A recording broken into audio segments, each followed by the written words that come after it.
Welcome, paranormal seekers, and let us go into the abyss.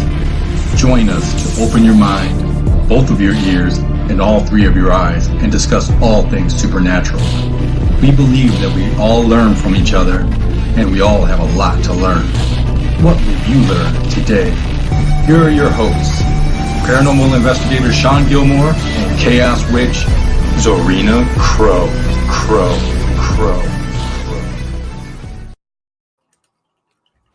What's up, everybody? Welcome to Into the Abyss. It's me, your host, and guess what? I have a co-host, everybody. Meet Zarina Crow, the Chaos Witch. I tried. So tonight, literally, is just about having a good time and getting to know you and just shooting the shit, you know? Whatever comes up, and see what rabbit hole comes down. So people know what to expect from you. And I definitely have some carrots with me in my bag, so whatever rabbits we can pull out. Carrots. I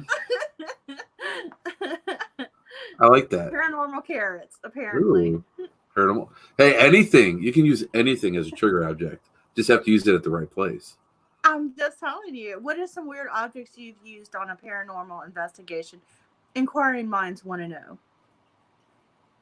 The weirdest thing I've used? Yes, just or that you found, just the oddities of anything.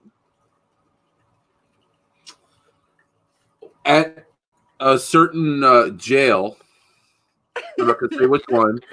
I may have been at a haunted jail, and I may have brought nudity magazines to entice some interaction. I bet they like that. Got some interaction. It was. It's fun. It's fun to come. Unwanted interaction, Sean. I mean, we're at a men's facility, so I think that they liked it. I don't know. I like to assume that they did. Right? So I'm just asking you, did they touch your butt, Sean? Not that time.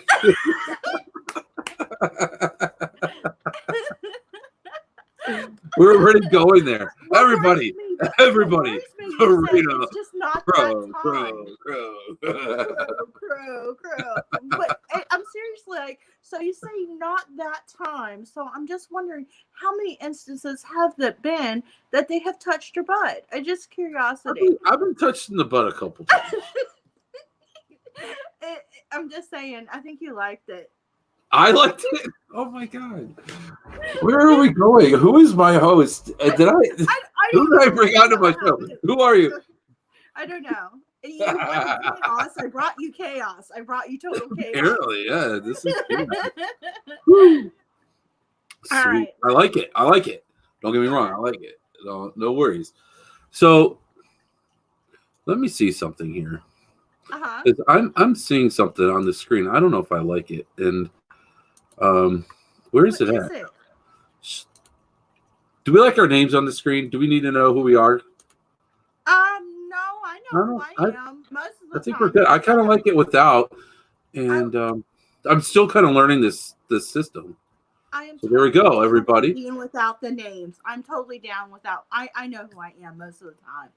But it says right here on the bottom of our screen, meet our new co-host, Chaos Witch, Zarina Crow. Crow. I like the echo. It just had an amazing effect. I felt all special and stuff. Well, I'll tell you what. The moth, the voice by the moth. He's actually an old good friend of mine. He always comes through for me, and I added music from my good friend Andrew Guile. Guys, go to his YouTube channel. It's the Andrew Guile on YouTube. His excuse me. He looks up to Trent Reznor. His music shows it, and he also likes all different kinds of music. So it's not all Nine Inch Nails type music. But the thing is, the reason why I bring up Nine Inch Nails and Trent Reznor is he does not mind sharing his music. If there's something somebody wants to use for a show, a video, anything, he will gladly give you permission. I mean, you'll even see on his page what his motto is. It's download, steal, whatever. I don't know, but yeah, but he's all for it. But me personally, he's another good old friend of mine. If you go to his YouTube channel, I ask you, get his permission and give him credit, because he's a great musician. He's a music producer. He went to school in New York City. He's worked in some of the top recording studios. Hell of a day. And in the area, and actually in Atlanta as well. So he's the real deal, and his music is awesome. So check him out if you're editing, or if you have a podcast, you want to use it for a background like I did. It's great stuff. So yeah, there I plugged the guy that did the new music for our new intro that I love. So we have a lot of chatter going on in our Facebook feed here. Yes, we do. I'm liking it. I'm liking it a lot. Yeah. So we have Kathy Centauri. Hi, Kathy. James Maynard. Eddie's on Vicky. there.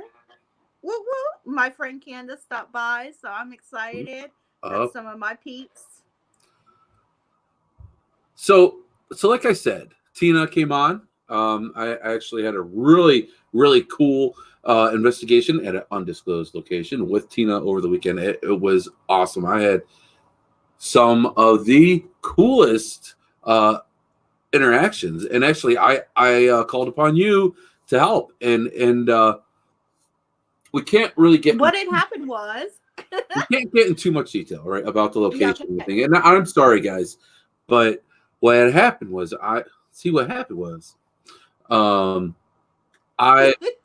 we were investigating, and I had asked, I said I'd let Spirit know I'd love to meet them. I'd love to see them in person. And if they show them, I warned them I might get spooked, but it doesn't mean I don't appreciate it. And so sure enough, we were investigating in a room, and Tina and I were trying to figure out something. We were looking in my Zycam, and then as she was turning around, walking away, I saw like a man's face, like right here. As I go, actually, he's up higher. He's taller than I am. And then as I was turning around to leave, I kind of like turned and like looked behind me, and there was a little girl there. And Zarina, she lives in Florida, guys. She saw the same thing I did. I didn't tell her what I saw. I said I saw a little girl. I gave her that much. But she got the outfit down and everything. It's insane. How do you do that? I got skills.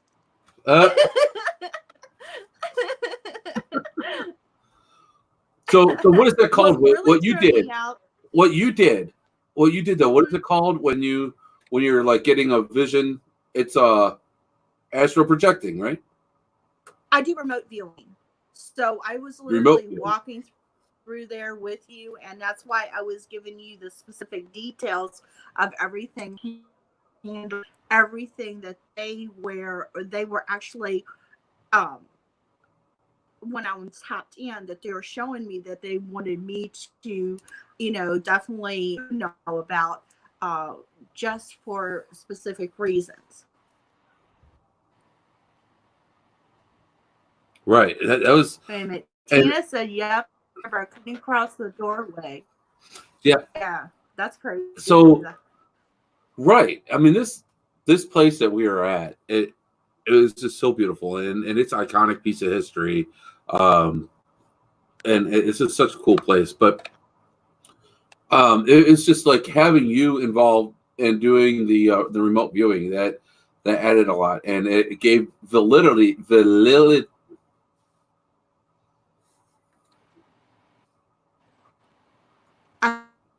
I'm getting some interference back. I'm not hearing you.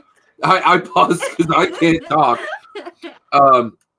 So I got validation of what I experienced, and that's why I love investigating with psychics. I'm an empath, and you actually told me that I'm going to be my abilities are going to be growing. I was not expecting it this weekend though. I wasn't. It was crazy. I know that, I know that there were certain parts of it that, like, even when we were talking about what happened with you about the third and fourth step, just things that were so detailed that that I couldn't know, and the fact of, like, when you first sent me and I was telling you, exactly I saw, in the picture and everything, and then you sent me part of that, and I just, about him being German, I was hearing him in German. I had not read about anything about that house, and when it was talking about being Germanic, I was like, dang, that was like 100%, spot on. That even freaks me because that's validation for me. All right, so you guys know, she said that she knew about the third and fourth step. Well, guys, I actually kind of tripped on the third or fourth step, going down one of the steps. And actually, what's kind of funny is there are several people that tripped on the same steps. And I think that a lot of it, though, was that it's an older building and the steps aren't exactly even. So I think that may have kind of done it. And plus, of course, we're in the dark. So who knows? It was just such a cool experience, though. And I, what's crazy is that on Sunday after the investigation, during the investigation, I had actually, I had this in my pocket. Okay, so a hacked radio, and we didn't use it though because we were using Tina's. She got this new ghost box, and so we were using that all night. But this was my pocket, so the reason why it comes into play is because Sunday it was in my case. It turned on by itself in my case. I didn't think anything of it. I thought, well, maybe it shifted, whatever. But then on Monday, again, this time my case is laying flat, goes off again. It went off by itself. It was laying flat, turned on by itself.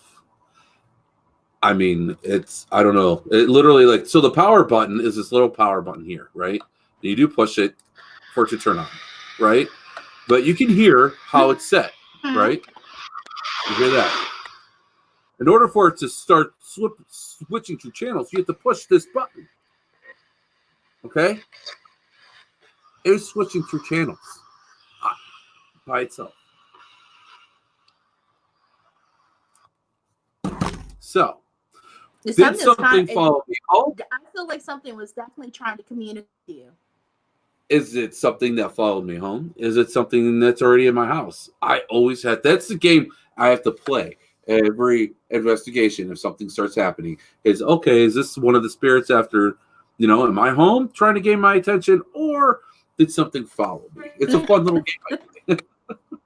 So, but yeah, I think that for a while something was hanging around, but it wasn't anything like malicious or scary. It was probably that little girl. Honestly, that's what I think. What do you think? Anything malicious thing, that type of energy, just more so so playful, but not anything that I would feel that it would be in danger to you or your family. I definitely just feel curiosity because I feel like they're just as curious about than we are them, because I feel like they're stuck for a reason. And when they're in that limbo process, whether it be like a residual loop or whatnot, there's still some connection where we want to understand why are they still here, what is that keeps them in that lock or in that limbo. I have to agree. So now so people understand. Okay, Zarina, you have been on the show before. You were a guest, and now you are no longer a guest. You are a host. So, um, welcome. With that, you are a chaos witch, right? Now, I think everybody knows what a witch is, right? Everyone's familiar with Wicca and different types of magic. But what does chaos mean when you are a chaos witch? Well, a chaos witch for me is, I just kind of, I have, ever since I was really young, I have always been attracted to cult. I've studied different traditions. I went through, certainly that first beginning stage of traditional paganism, and then it involved in me studying hoodoo and voodoo, and a little bit of that, moving into magic, which is more servitors and sigils, and just a type of more freedom in practice, and being able to, for me, as I moved into it, say that I don't always respect my other foundations, but the accuracy of moving 35.5% your practice to 95% success rate. And it's just learning a different way to approach magic and, intention and nature, in order to be successful in the manifestation of the things that you want in your life. And certainly clarity, it's helped me with my ability and psychicness, being able to practice and meditate in a certain way, and just have a different level of guidance. So it's because I still use remnants of my old foundations, kind of like pirate everything. We call it paradigm pirate, and just take a little bit of from what you know and just make everything work for you. But there's no, for me, no cap or no ceiling to it. Able to explore everything without, this traditional, you know, um, traditional dogma, not dogmas, traditional, like whether it be like these long, crazy rituals, or, things like that. For me, sticking a fork in a rock is just a little bit more quicker for me. Can I explain it? I mean, yeah, I think that you did pretty good. I had read that the chaos magic it was started by a guy in like was it the 60s or 70s? I didn't hear you. You're a little breaking up a little bit. No, it's we're having some kind of. Oh no. So what I had asked is about I'd done a little bit of research on chaos magic, and did I read correctly where it was started by a man in overseas in, like, was it like Europe or England, maybe, I don't know, but it was like the 60s or 70s, right? Yeah. Yeah. Is that correct? Hold on. Yeah, I'm She has getting a bad delay connection. in your feedback. I don't know why. Yeah, it's delaying the feedback. Uh-oh. You sound like you're echoing. So I'm asking about the history of chaos magic, the little bit of the history of chaos magic and when it started, who started it. Well, as far as who started it, there's been, of course, it bridges from a lot from Crowley.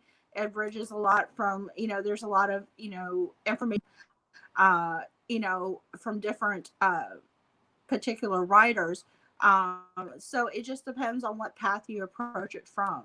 So what is it exactly that you want to know? What we do, or how to work it, or Just a little bit of the history on it, just where it came from, how it came to be, and also, like, how could people do research on it on their own? Yeah. Hold on just a second. I'm typing you something. All right. So yes, I know. That's what I was trying to tell you. You're getting, like, it's distorted and breaking up. So I'm trying to listen patiently, so I'm just like, Oh no. don't know what's going on with our medical issue. I'm so sorry. Is anybody Can you else hear me having? good? I can hear you fine. As far as I could see, everything is going through fine. Is And here, with my phone? I don't know.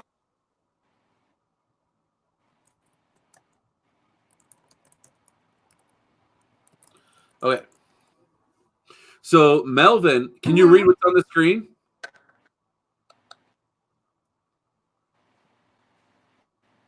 Yeah, that's exactly. I agree with what Melvin. Will tell you. I'm more so not the history, but that. I know that's terrible for me to say more about. I got my hand more of even though I do know history and different things and aspects of it. I'm more of the hands-on kind of girl.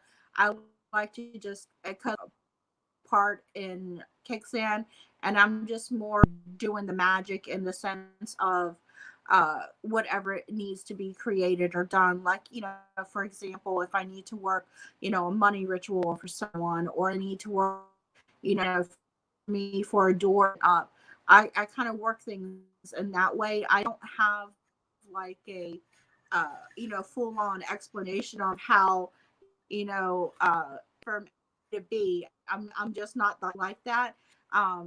Because I guess I'm just more hands on. So as far as teaching people about how to do something, then I'm good to go with that.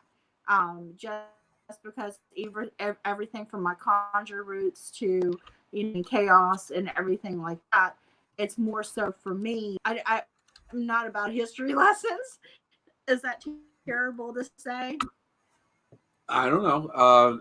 Not everybody's into the history of things, so some people find it easier to connect when they know the history. Some people don't. Some people, So Mm-hmm. I think it's okay. It's fine. I was just thought that since it was like your thing, maybe you would know. I thought you were the person to Mm-hmm. ask, but that's okay. It's cool. Well, I Because do which apologize. The no history worries, lesson prepared today. no worries. Here, Justin Brown is adding a little bit here um about it too. What happened? Justin Brown, I put it on the screen. Okay, hold on. What does it say? He says chaos magic is a Yeah. contemporary magical practice. It was intentionally developed in England in the 1970s, drawing heavily from the philosophy of artist and occultist Austin Osman Spare, That is sometimes very true. referred as success magic or results-based magic. Chaos magic Mm-hmm. claims to emphasize the attainment of specific results over symbolic, ritualistic, theological, or otherwise ornamental aspects of other occult traditions. So, guys, I have to get used to this. I forgot to announce this. We're live on Spreaker. I figured that crap out. So I have to read out loud the comments I'm showing on the screen. Otherwise, our listeners are missing out. So I want to make sure that I'm doing that. Here in Vicky Walls, South Hall. She says occultist Austin Osman Spare from England wrote in the 70s for research purposes. So she must. So yeah. So I was right. I like it when I I'm do. right. I thank Justin for explaining that to me, because for me, I feel like I just had a blonde moment where all these names and everything, all these I'm supposed to Yeah. remember, completely went somewhere out my head.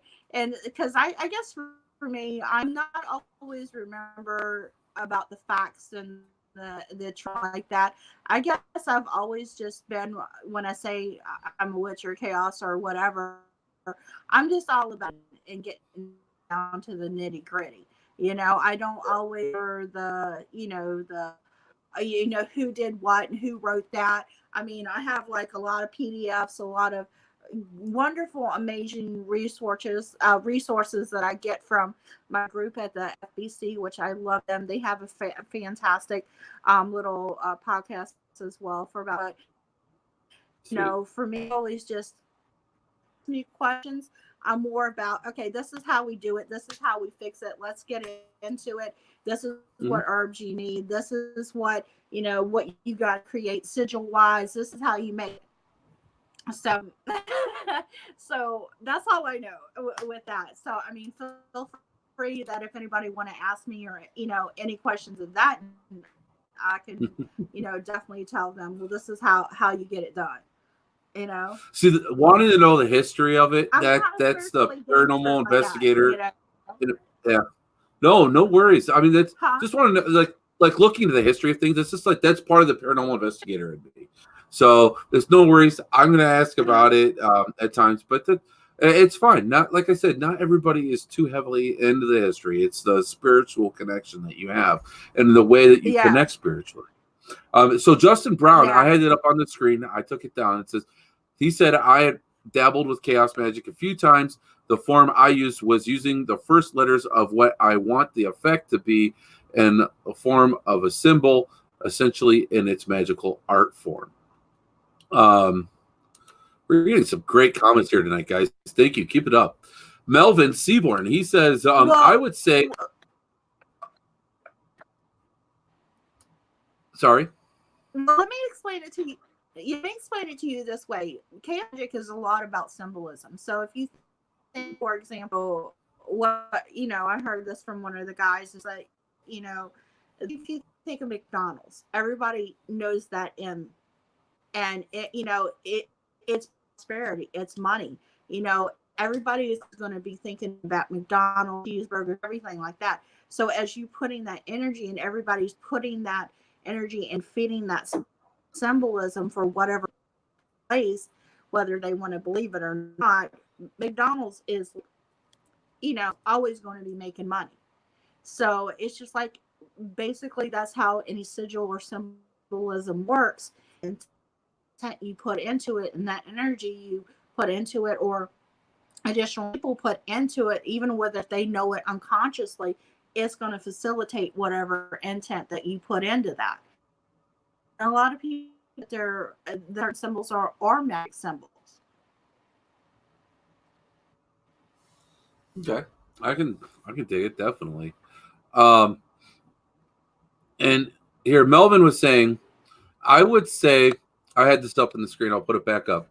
I would say that a more formal introduction of chaos magic was introduced in the 70s, but I do believe it is practiced in the pre-1970s. Okay, thank you, Melvin. And Andrew Helton, I was under the impression that chaos is individualized, as most practices are, but mainly focus on a belief that is general energy work. So now, one thing that I found to be interesting is when we were talking about it, we were talking about how with a lot of different spiritual beliefs, people believe that, what you get, what you give, right? The even exchange. Right now, you had mentioned that what your beliefs are a little bit different. Yeah, my beliefs are a lot different. I don't believe in the karmic law of like, that's like Wicca and Gardner and all that kind. I personally believe, a whole other different set of rules. For me, I know Justin said that chaos just are basically agnostic, but for me, coming from the different traditions that I have come from, and then I dip my toes a little bit the Gnostic practice as well. Not agnostic. I acknowledge, and that's what I'm saying about being kind of like a pirate of everything that I have practiced throughout my life. I take what works for me, and I work what I work. And everybody is going to be different in their magical application of them. I just know that my clients and me, they don't ever complain, and they know I'm 100%, on the money about what I say psychically, or things that happen. So I practice is just up to that person, because not everything is going to work the same for everybody. We're not built the same, and it's just a lot of people are not comfortable with certain aspects of certain traditions, and it's being being willing to understand, and have an open mind to ever, whether matter what a cultic practice, and just don't thing down to whatever thing you find in a PDF or a book or everything, because not everybody always works by. I know I don't work that way. I mean, yeah, I do love references and resources and things like that, the spirit, and I have a kind of like an entourage of spirit. I listen to what they tell me, or as far as when I'm anything for any myself or any of my clients. Okay. So what questions you got for Okay, me? that makes a lot of sense. So that makes a lot of sense to me. Okay, I mean, when it comes to anything, no matter what your belief system is, um, you're going to go with what works best for you, and just because you're taught Mm-hmm. something doesn't mean it's going to be the right way to go. That's one problem I have with a lot of organized religions, is that it's not always so cut and dry, and it's they want it to be. They want you to believe, oh, this is what we say, so this is what it's going to be, and that's it, guys. And I don't agree with that. It's not that cut and dry. There's gray, and so you got to go and follow your heart and do what's comfortable for you. So I let's just see. I what Justin posted. He says, I looked at chaos magic as a practice that allows a person to diversify their beliefs and work, and he is. I apologize. I do. It gives people an opportunity to be locked into a certain ritual or a certain belief, and that it allows them to tap into this resource, different applications, and not have a ceiling to what they can accomplish in their magical practice. Sweet. And here, Laura Helms. She says she has a question about spells. Go ahead and ask, Laura. We're here for you. Um, Yeah, she could go ahead. I know nothing about spells, guys. I was brought up Jewish, and I'm now semi not really practicing Catholic guy. So one thing that Zarina and I do have in common is we both go and call upon Saint Archangel Michael, and other angels, which is really cool. That's what I love about it. I love how the angels kind of cross over into other religions.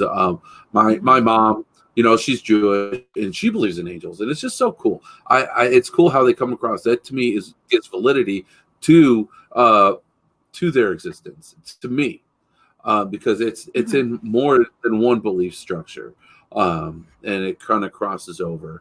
So, and it's more than just the Old Testament and New Testament. It also goes over into um, religions. So I think that's really cool. And that's the type of thing that I look for the type of validity in something like that, and something that could possibly be real. Is it in just one place, or is it in multiple? So here is Laura's question. It looks like, can people cast a spell on somebody to kill them? I swear this happened to my husband that died. Ooh, that is What all is? you. I'm looking for the question. Can people cast a spell on someone to kill them? It's right I up on the was looking screen. for the right. Okay. So, Let's see. second to last question, Justin Brown just asked. Yes, well, I will tell you, there's good and bad in every application of a magic. Whether it's voodoo, it's hoodoo, whether it's santeria, whether whatever tradition. There are ways the ability to cast negative spells. As far as if that was truly done to him, that would be something you would have to have someone set a session and find out. I have seen a lot of negative bad magic happen to people. I've been practicing magic since I was a teen, and being psychic in the connection. You see the good, the bad, and the ugly. And so I do feel like, I'm not going to say no. That's not just for your particular story. I don't know. That would be something I would want to set with you and have a private session. I don't, not something you would personal, uh, be able to do that on, air. Give me just a second. And all right. And I hope that answered her question. I think so. I don't know, Laura. How'd she do? And Justin Brown says there's a rich history of Jewish magic that Sean needs to check out. You know what? I actually have found quite a bit of information on the Jewish magic. I didn't find it honestly until after I went through the spiritual path of converting over. It's really, really cool, and I don't know. So I'm glad I found it though, because it is extremely interesting. And let's see, And most magic. I just wanted to.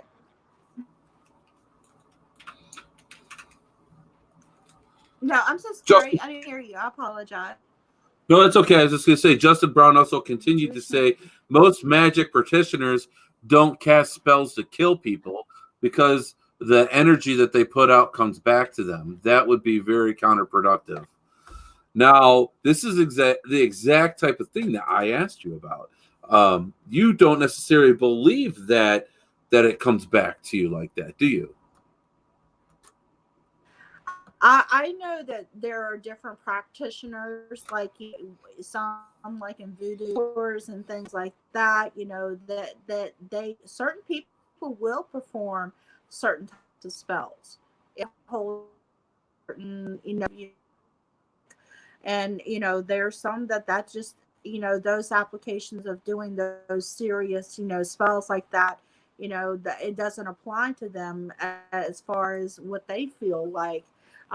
Like I said, I've seen all types of practices, and you know, for me, I know what Vicky says, that some don't believe in demons. There is a lot out there that people, whether regardless if they want to believe it or not, it doesn't mean that it doesn't, because they do. It just, some people are at a level of understanding or consciousness that they won't accept that these things are reality in our world, that there is the good, the bad, and the ugly. And there, and Laura's talking about, there is certain territories and certain areas that are prone to magic, and there's a lot within some cultures that are darker magic is more prevalent. Some are practiced everywhere, and that goes into the paranormal too, and the occult, because a lot of the times when you guys visited places and you feel energy and things that there are some occult take place on those properties or those grounds that invited that darker energy there.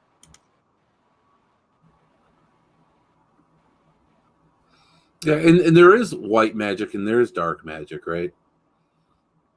And so now, what would you say you focus more on?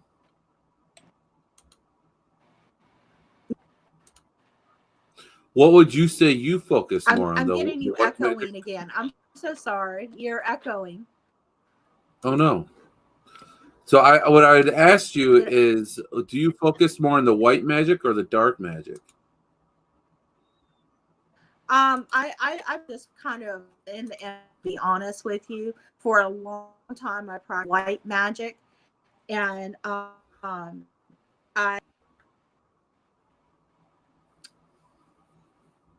it was only in a couple of years that I really decided to embrace, a deeper side of myself, and I become more in the gray areas.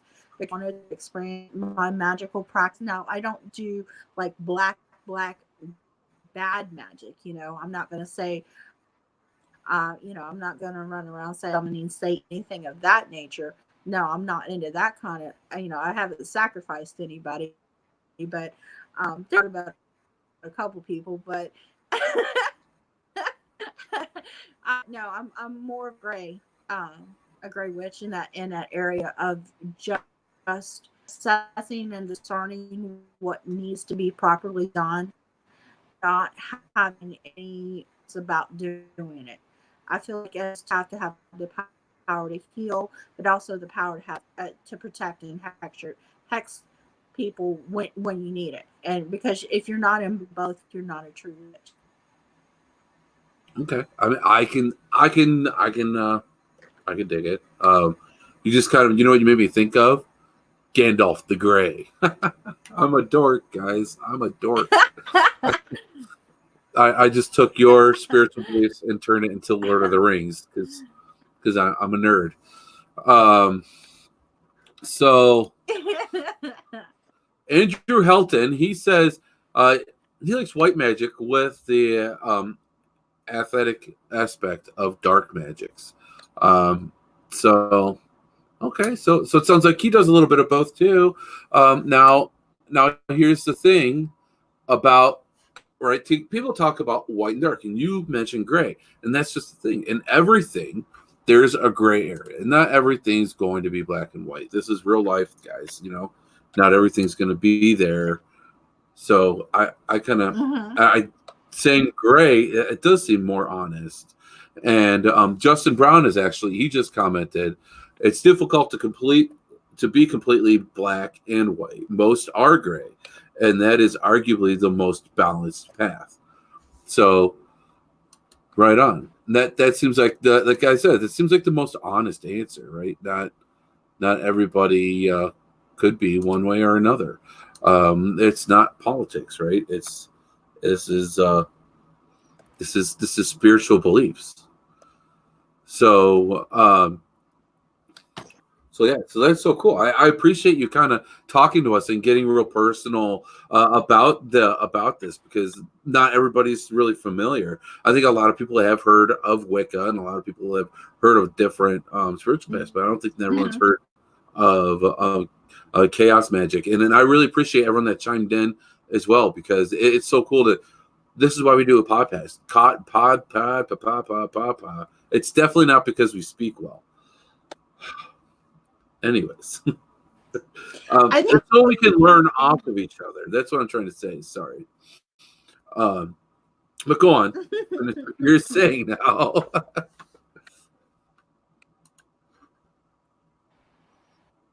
What? I'm so sorry, Sean. You're gonna kill me, but I'm still. I am. I don't know. Oh my goodness. My phone, it's just like really kicking back, trying to decide all the echoes. I swear, the spirits must be messing with me today. I am not sure why. Okay, so I'm going to send you a message.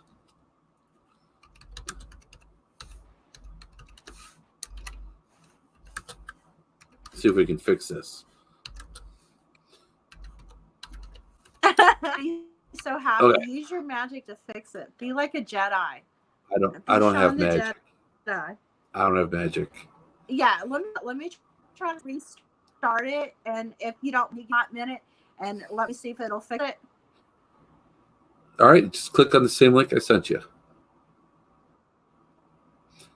Okay. Okay. All right. So, guys. Okay. She's going to be going away, guys. I'll be back. She's going to be going away. She's going to be back. So I'll be by myself, guys. And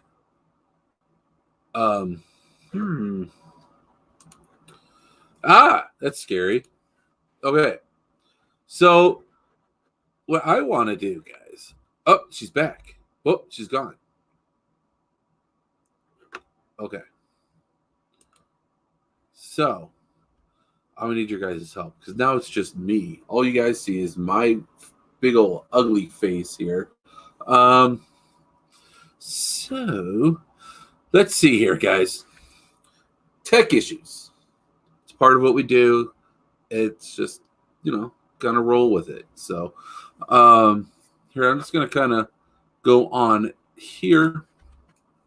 Laura Helms. I want to start my own religion and start a paranormal church. She believes in God and being involved in the paranormal, and all witches will be welcome. Okay. That keep us in the loop on that, Laura. That I mean, I'm always open to learn, so that's why I do what I do. So let me ask you guys this, because I know when you go on Facebook Live, Justin Brown, I'll tell you what, I haven't had a problem with StreamYard, and this is the new program that we're using. OBS, though, all those problems that I had before went away once I switched over to StreamYard. So I don't know. I know, guys. It's a matter of opinion. And honestly, I'm not techie. That's why I like StreamYard. It's a lot easier to use. So with that, did everyone see the new intro? I think it's cool. And I think it's awesome because the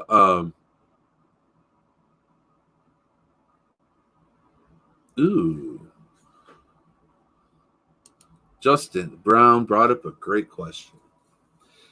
Is paranormal investigation a spiritual practice? I believe a lot of it is.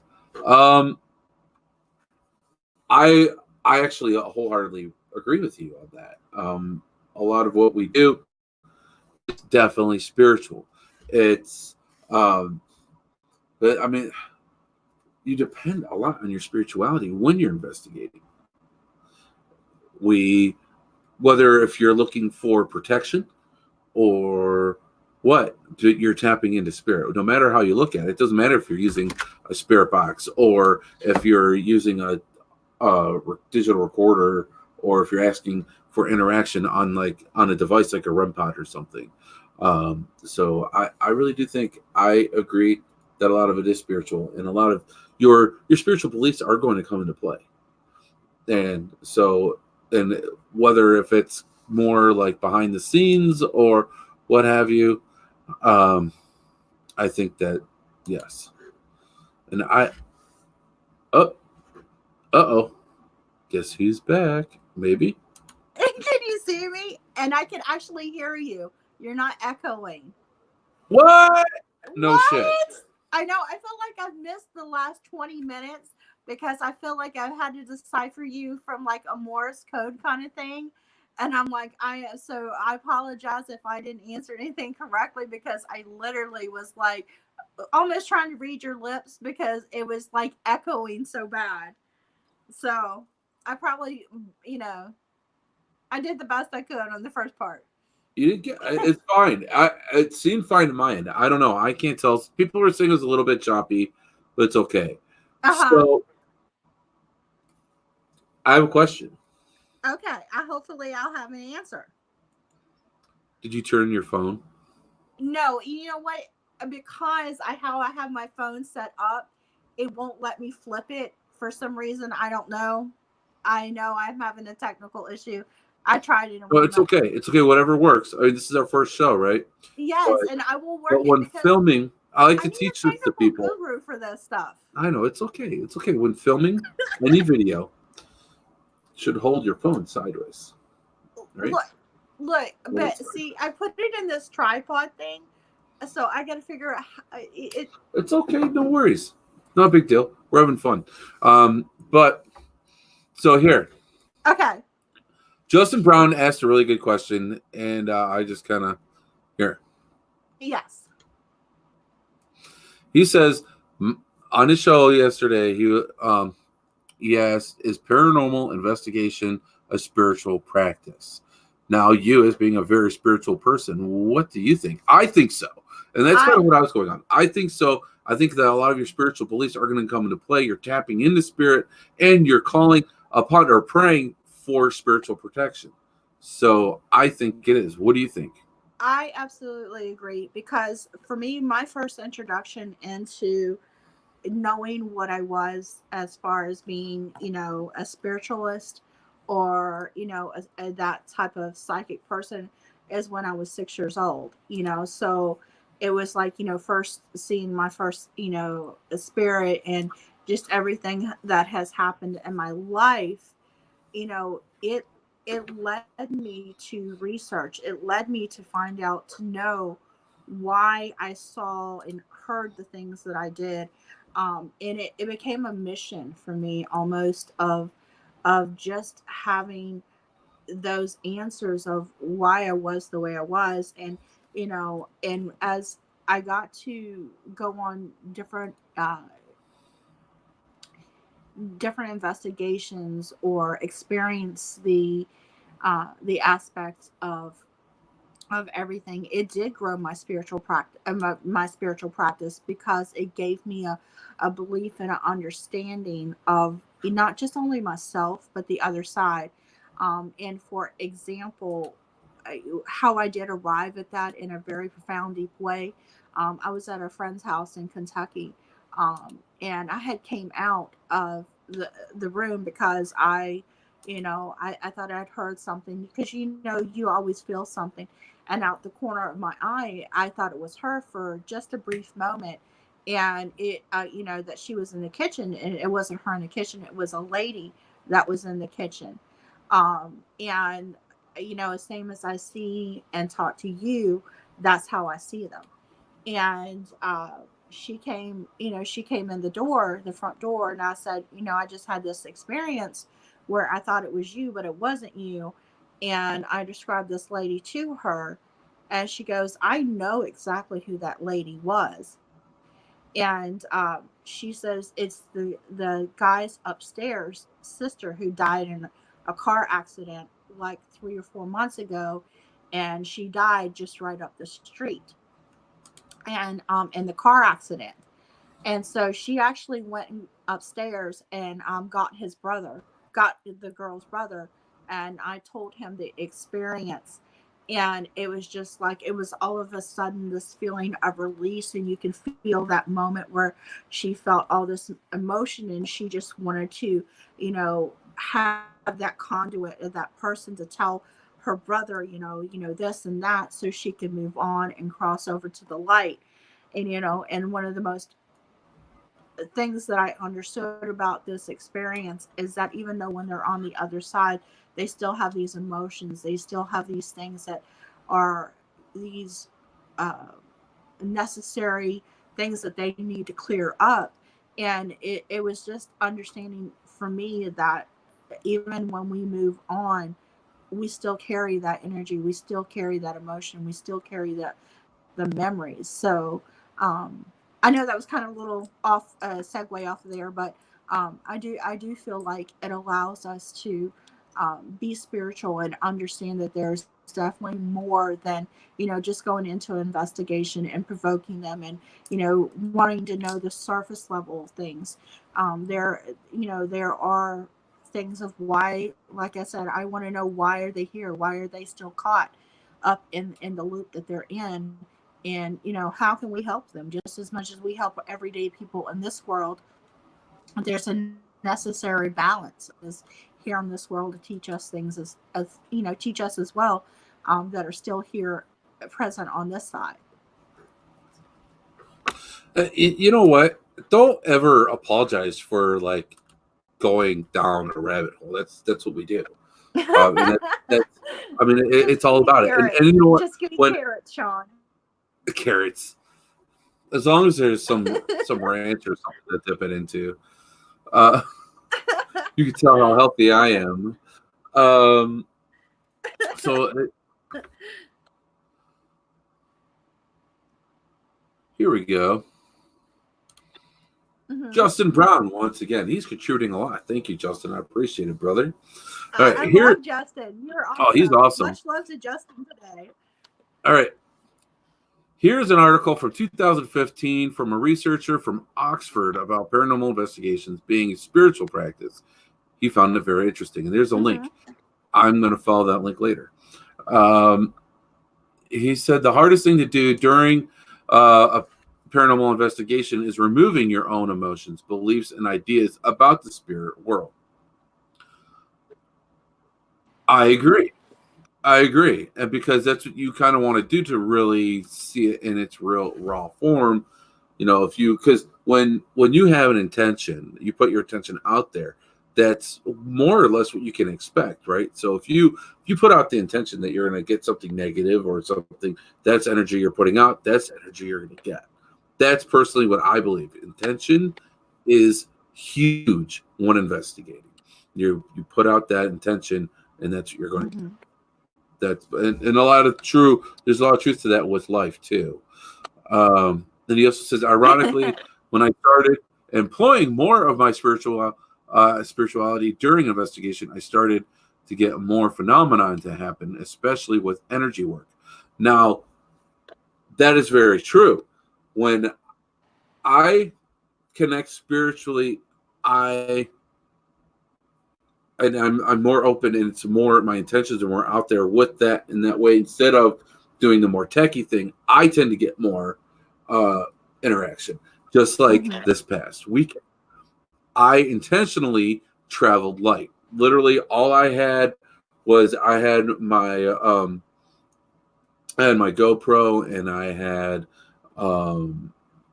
my digital recorder. I had an RT, a real-time digital recorder on. And the reason why I did that was because when I have the RT on, it actually helps me tap in spiritually more. It's more heightened hearing. That just, I don't know, it's something that I noticed about myself. And so and look at the experience I had. So I agree. And Andrew Helton says the only belief I have. Oh, do you want to talk now? Okay. You don't get to talk. Sorry, I was joking. Only thing I definitely want to say. I don't think she heard me. As investigators or spiritual, spiritualism does come into play, but especially when we go into those darker places, and that there's something touching you inappropriately or something dark, come to mind. It's like, yeah, I need to call St. Michael or Jesus or somebody, because this is not a nice feeling, So at some point, somebody, whether it's somebody has to believe in something somewhere down the line and doing this work. There's just no way you cannot do this work and not at some point believe that there's a higher power or God, angels, or something. Because it's just too much, out there not to have some to hack or believe in when you're going in and experiencing this stuff on a real deal level. Mm-hmm. I think so. I agree. And here, Kathy Centauri. It's also interpretation, very much so. Half of the ability is receiving the information. The other half is interpretation of what you experience. It's very true. Very true. Kathy Centauri, she's awesome. And so I just want to say that just because she's awesome. But I agree. I mean, you're going to interpret it. One thing that I honestly struggle with is trusting myself. That's why when I had that experience, me thinking I was the only sensitive person there on Saturday night, I wanted to reach out to somebody else who I knew to be sensitive. So because I was looking for the validation, because I don't trust myself for it, and I really need to work on that. I do, and I know that, but it's hard. It's so hard. Like guys, everyone knows. Like I mean, this stuff can make you feel insane. It can make you feel insane, and you question yourself because it's so crazy. Some of the stuff, and especially when it's something new, feeling energies, feeling things, that no problem. I'm used to that. But when it comes to seeing things, that's new to me. So I was looking for that validation. So, and Zarina, you gave that to me. So, and that's the thing, though. You, in order to be able to get the correct interpretation, you got to be able to trust yourself. So, but also that first instinct, isn't that usually what's right though? Yeah, that first instinct, trust that first instinct. That's what I've learned, and it's worked well for me. I typically trust my first instinct because usually my first instinct is never wrong, and I it's only when I try to second guess myself that I feel like it dilutes the whole experience. Because I'm pretty strong in guides that are with me, my spirits, and they're pretty spot on. And I trust that because I know that they have guided me out of some really scary investigative pieces. Like I was in San Antonio, Texas, and I always call it the Mirror House. I was on investigation with a team, the San Antonio crew, and we was a place where this home where this family, they were having so much dark activity, and of course, in that area it was very prevalent with a lot of prayer practices, St. Marte, and some things of that nature that you know and but the house was full of mirrors, and it was just an eerie feeling. So some places that you go into, you just know that it's not, you don't ever want to go into there without you know knowing yourself and your protection and things like that. So um I know that when you go out, what do you feel like you spiritually with you, or how do you feel like you prepare for investigation, or when you go in there, what experiences have you had to really deal with some not so nice energy? What do I do when I know I'm going to be facing a not so pleasant energy? I Mm-hmm. I shield. I shield, and I ask for protection, not only from Saint Michael, not only through prayer, but with my spirit guides. Um, and the more I'm worried about it, the more protection I call for.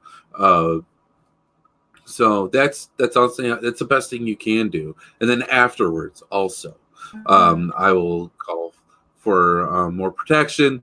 And if I feel the need to sage after, I'll even sage a little bit.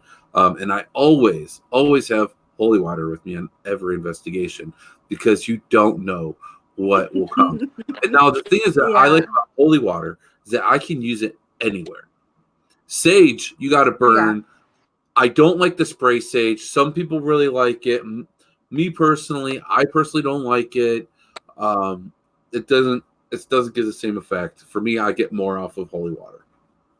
So I have a big thing of holy water that I bring with me, and actually, right next to me, I have a little one that I bring with me as well. If I need a little guy, I, there's my little.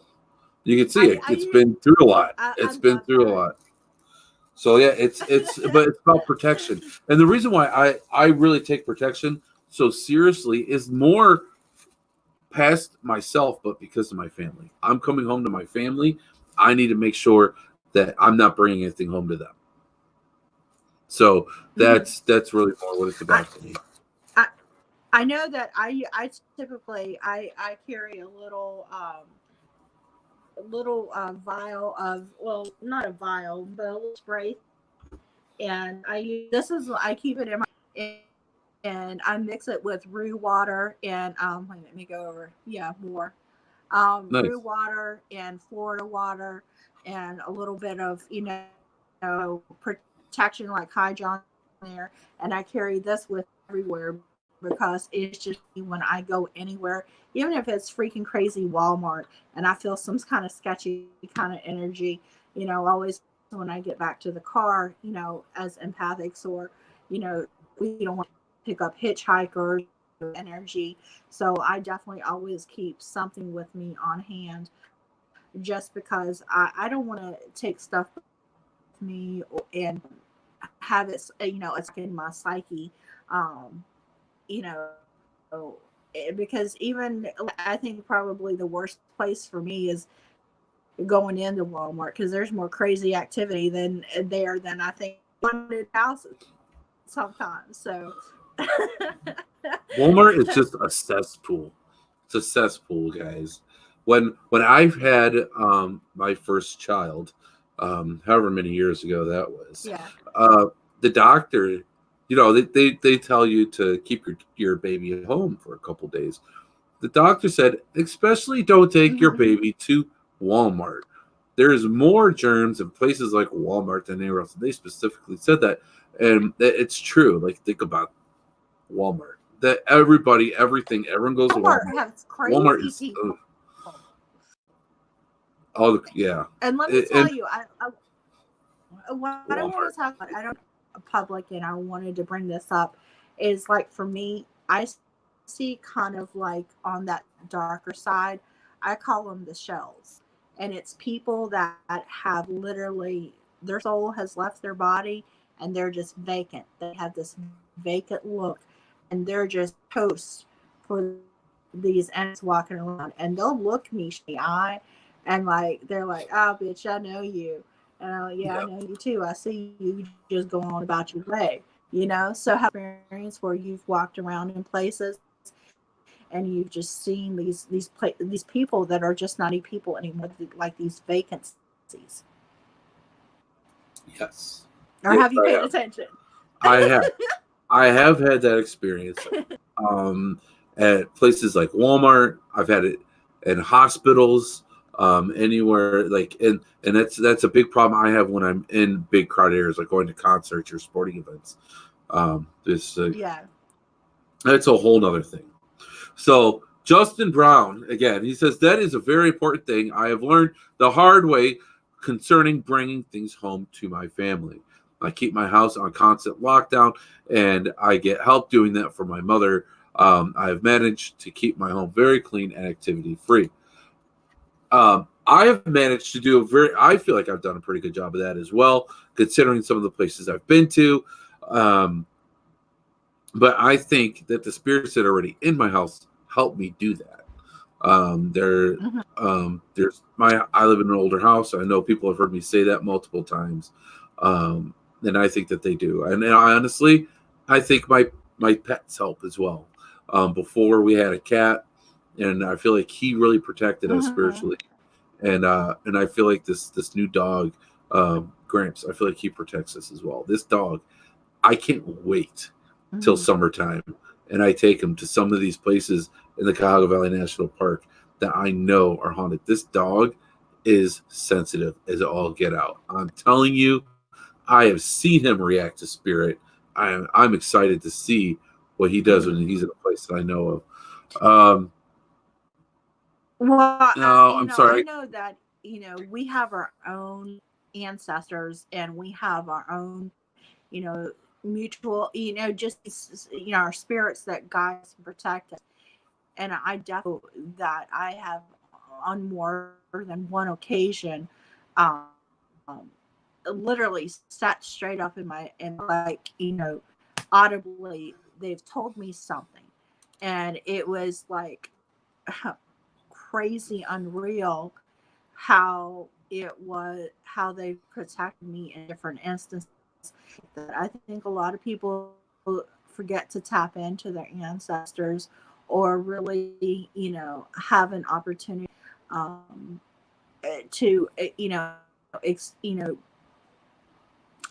what I want to say is really take, a definite, God, what are the word I'm looking for? They forget that, that we do have that, access to them, and they don't take the opportunity to really, seek their guidance, or, seek their protection.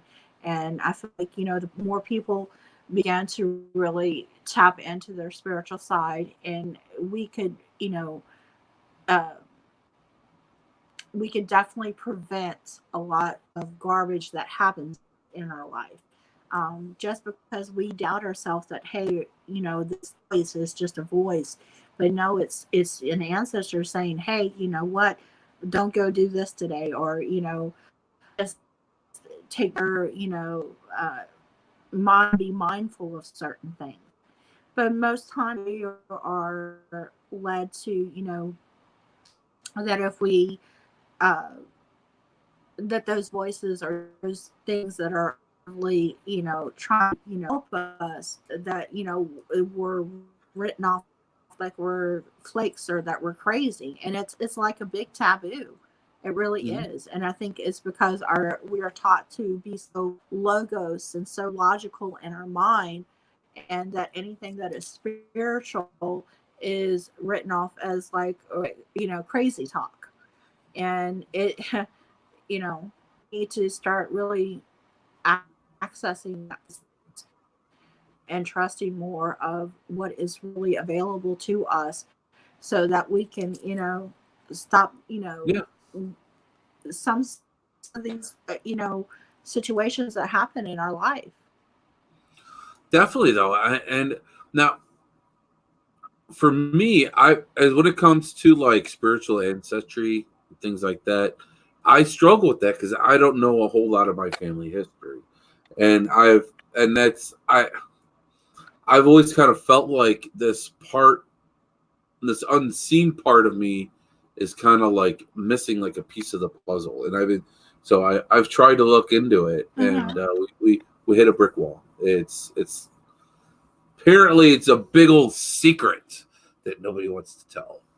So it is what it is. So I have to find it other. No, go ahead. I'm so sorry. No, I was just saying you just need to find it in other ways. Um, oh, Goose is here. What's up, brother? What, Goose is here? Yep, got the Oh my Goose. God, I love you, Goose. The Uh oh. Goose. Shout out. Woo Is this our thing now? woo. We went Yes, from I doing the know. glove to this. I know what the glove Okay. is. Oh my gosh. What is that? No, that's cool. I know. I like that. Um, I did a glove. I That's know, the right? Michigan thing. That's It's Michigan. better Like than in this Michigan, one. It's better this than is where this I'm one, at. Sean. This, this is a Michigan thing. I like to make fun of Michigan because they do that. Michigan. I know nothing of Look at Michigan. Michigan. You know the shape of Michigan? Look at it and then look at your hand. You're like, holy crap, it does look like a glove. And then you're like, yep, I can now get around the entire state of Michigan by looking at my hand. It's true, guys. Do it. Um, so now that we went down that rabbit hole, um, that was totally my fault too, because I was I'm giving still you gonna shit trust about the GPS heart. over your hand, Sean. You hear what I'm saying? I'm still gonna trust GPS over your hand map. I'm Oh, I just thought you saying. said something else. Oh, good, good. Because it's hard to see the street lines on your hand. But if I tell you I live here in Michigan, I want you to be able to find that Uh-huh. in Michigan on your GPS. Okay, well, So I'm all the way down in well, Florida. I'm at your elbow, so you're at the elbow. Well, I'm I'm the like elbow. right here. I'm right here in the United States of America in the armpit. Good old Ohio, the stinky ass armpit of the country. um, so did they have Sasquatches up there? Yes, they do. People say that they have seen Sasquatch near in areas close to my house, actually. Yep. And also in the Cuyahoga Valley National Park. Actually, what's kind of funny, my a friend of mine and old colleague of mine messaged me. They went to Amber Wellman and her son went to parts of the Cuyahoga National Park, and her son like knocked on a tree or some wood. I don't know. I have to go back and read the story, but he knocked and they got to knock back. So that actually from this little, I went on one little like Bigfoot excursion thing through the Kent stage last year, and they would do this knocking thing, and knocking back I guess is like a Bigfoot thing. So I mean, there's like this whole other conversation going on their show, guys. We're talking about Sasquatch. They're talking about blocking energy with solar plexus and chakras. That's like a whole nother level. We're talking about Bigfoot. Is it a different level though? What do you think Bigfoot is? You're blinking out on me. You know what? I don't know what the spirits are doing today, but you're blinking out on. I don't know. Goose said he'll be so. Goose did say that. So tell me more about your investigation that you went to the other night. What was the most, I guess, profound experience that you had while you're there? That was at the T-Stell house. I think that's what you where you went to. Actually, that what I told is the most profound. Yeah. Vicky says that Bigfoot is in Oregon.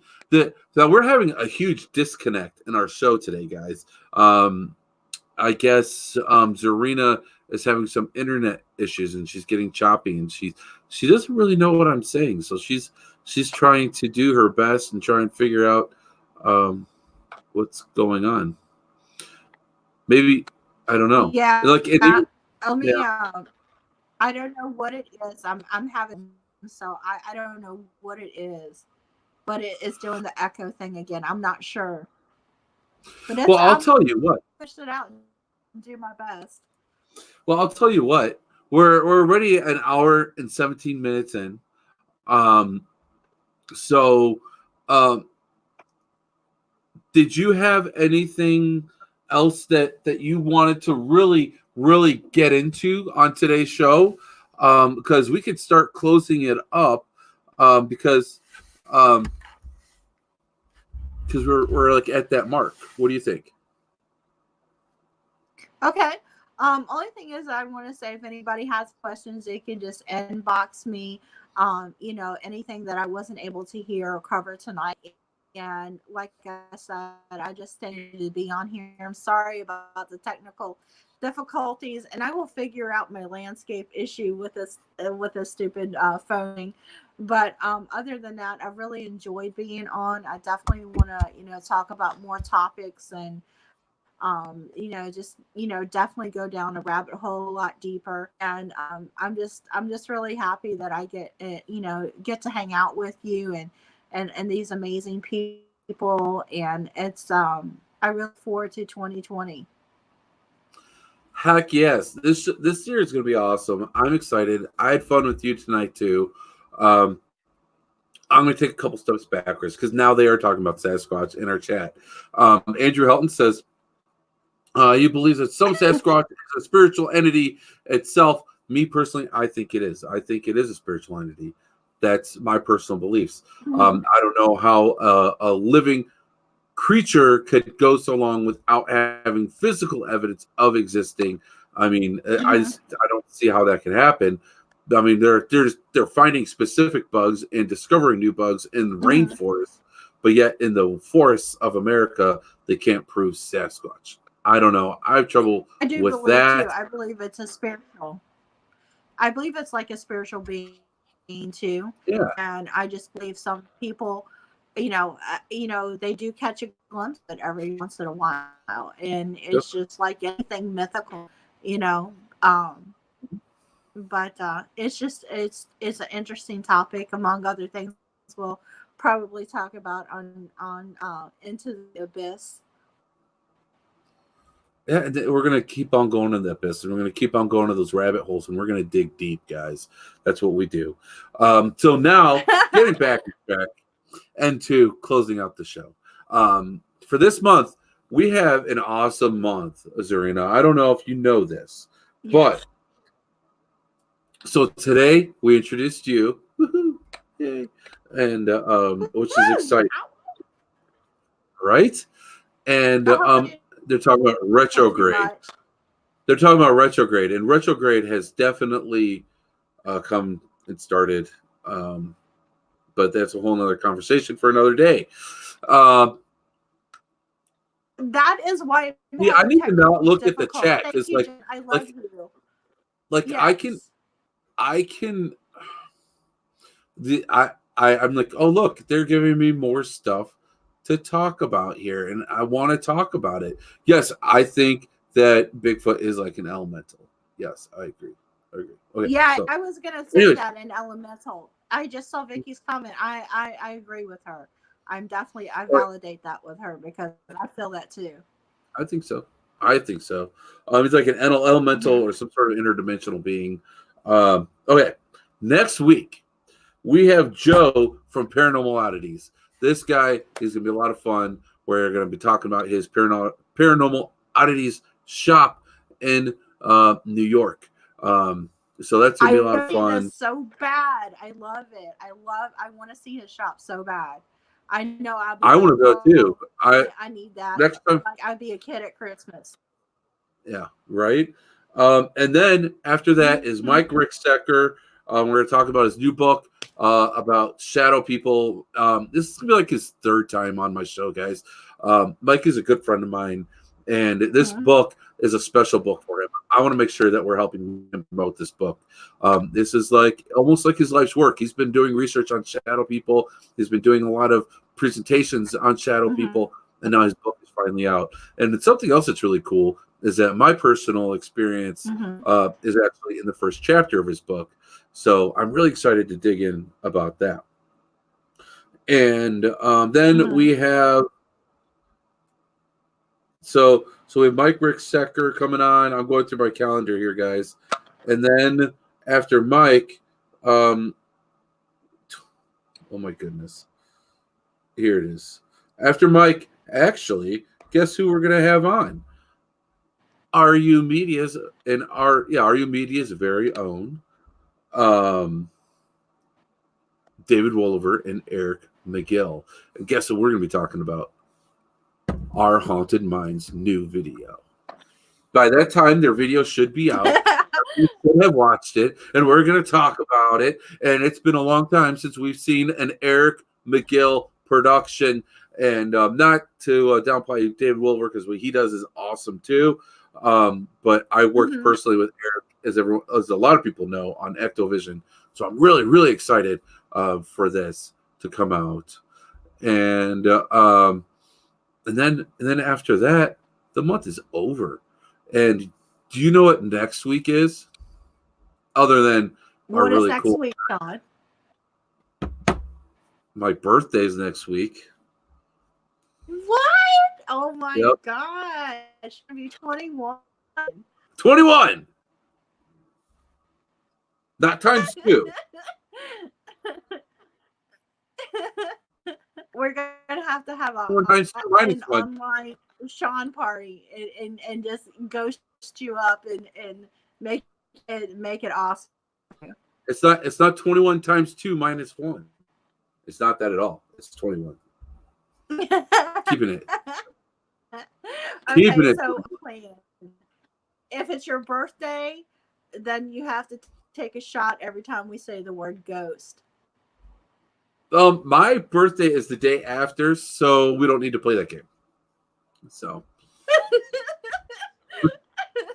you guys don't want to see me drunk on the show. I don't promote heavy drinking in the paranormal. I don't. Oh no, my birthday's 2 days after that show. So yeah, we really don't need to play that game, but we can play other games. We have this. We didn't do this today. Do you guys want to play a game? We were supposed to end the show. Like we should do like a puzzle or a game or something like that they can be interactive with us and play along the way. That would be pretty awesome. We're gonna try something out, and if this works out good, because we want to end the show, but I want to try this out. Okay. So Michelle Belanger, she is I think very, very intelligent person and a very, very talented psychic, and she has these psychic aptitude cards, and they're really cool. So you see these cards, right? Let me go. They all have different pictures, like colors. So there's blue. It's got the color of the ocean. It's got a picture of the ocean, and then we have red, like a rose, and then we have pink. There's gold, right? So green, white, snow. Thank God we haven't seen a lot of that this year. Black, night. So what we're gonna do is real quick. Everybody's gonna play. I'm gonna mix these up. Good, because like I totally on spot if you fail. It's so cool. I've been wanting to do this since I got this card. If I mess this up, I don't get a gold star, right? If I mess this up, I don't get a gold star, right? What sucks is that I can't play because I'm going to see the card. So I'm going to be like, what's this? Whoa! This must be the card. It jumped out of my hands. What's this card? See, I see it. It's right in my face. It's blocking my face. What do you guys see? And as you guys are looking at this, I'm going to send out there. I'm gonna initially want to say blue. As I'm doing this, I haven't sent out my mental note yet. Okay, I'm gonna send it out mentally. What I'm picturing. Ready? And I am sending out.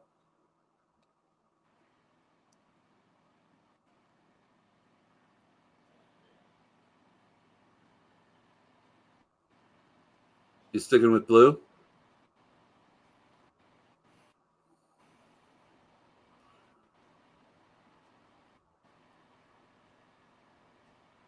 Doesn't necessarily have to be a color. It could be something in the picture, too.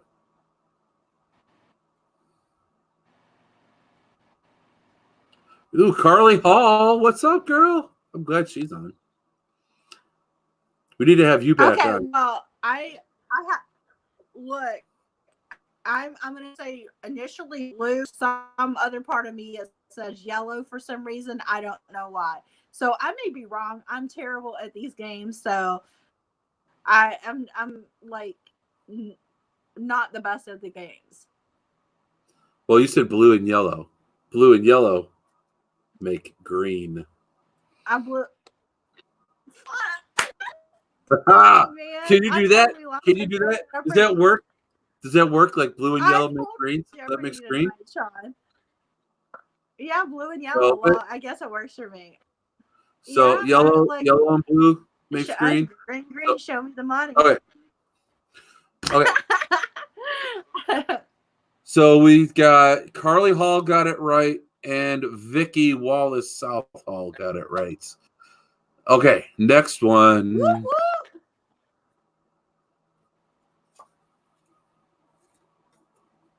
woo. You lose. Okay. I lose. God, I should take those are like the instructional cards. Suppose I should take those out. There's a lot of those. Mm-hmm. Follow the. Holy crap! Did I like? Okay. I mixed in all the instruction cards. All right. Okay, so Justin wants to know how many choices are there. So there's red, there's green, there's black. Here,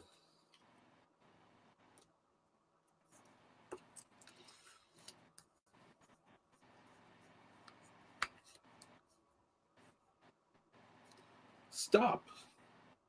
There's stop. We're taking that out. Okay, so if I missed any, I'm sorry, but here, I'll show them all. There's blue, blue like the ocean. Maybe it would be better if I turn this light off. Won't get as much of a glare, maybe. Yep. So blue like the ocean. Red, rose. Black. It's a night lake. It's like a lake with trees and stars. White.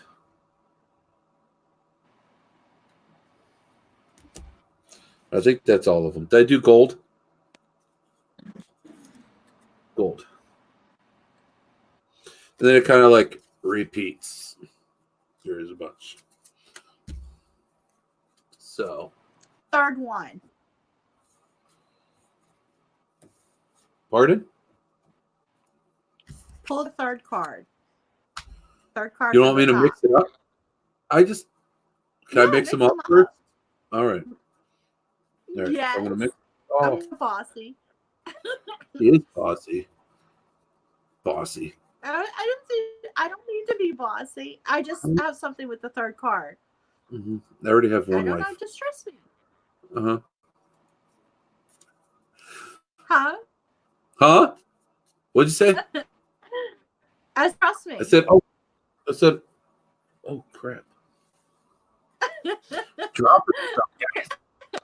All right. All right. You said third one, right? So here's one. Yeah, third one top. Yeah. Two. What is this card? Yeah. Let's let them. Yeah. Let's let them. I want to see what our audience does, our people. I'm very excited.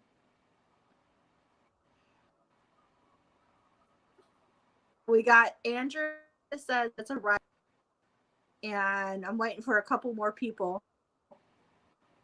I want to know what Justin was. Justin on here. So, what is your guess?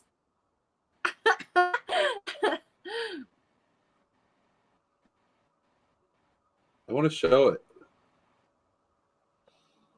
You want to show it? Okay. Well, Andrew says it's red. I want to say gold.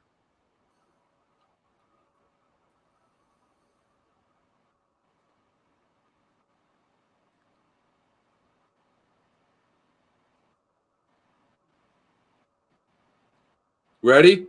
Justin says black. Okay. Oh, we got our green.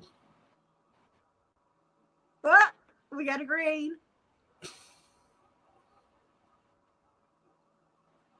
Ready?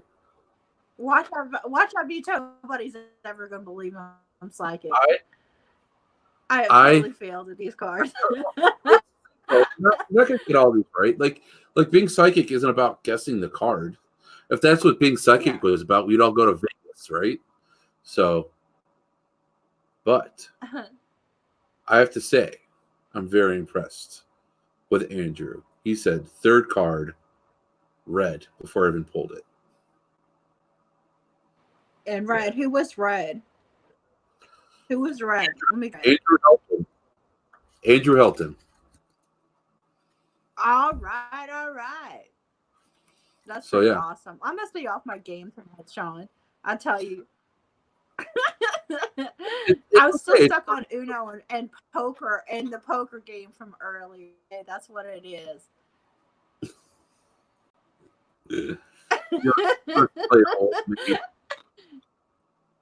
Look, I'm still on draw 4. Okay, just okay. So what number card should I pick now? I'm mixing it as we're talking, guys. Let's go with 7. I like the number 7. Number 7. Oops, so you guys can see me mixing it. Yeah. Play some Stevie Nicks.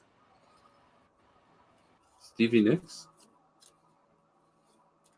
All right, 7. I got you some soundtrack music. Yeah. Yeah, let's do it. Seven Wonders. 7 Wonders. Okay, If 7. I live to see the 7 Wonders. What are the 7 Wonders? I wonder how that. What are the 7 Wonders world? That's a question for next week. Okay, you ready?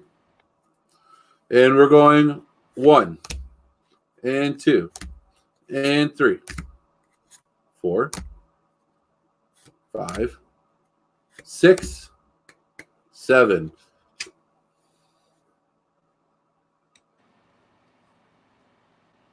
Oh, I love Kathy right now.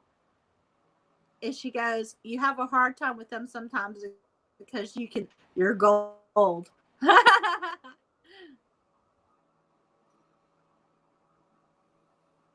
I'm going to say it's black.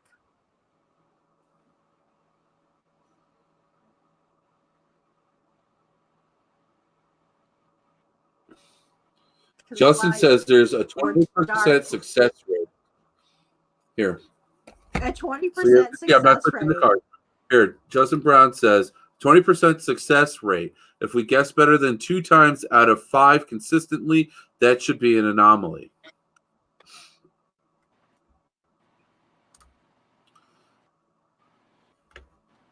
And I would agree. It's fun though, right? And that, especially since these are cards that are made for this. But you can do this with any card, really. And what's cool about these cards is that you can be like, I see this color, or I see this in the picture. So it could be, you know, I see, you know, there's so many different like things you could see.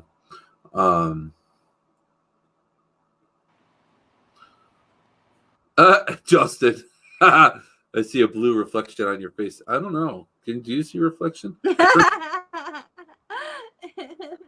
I think that's the lack of light there.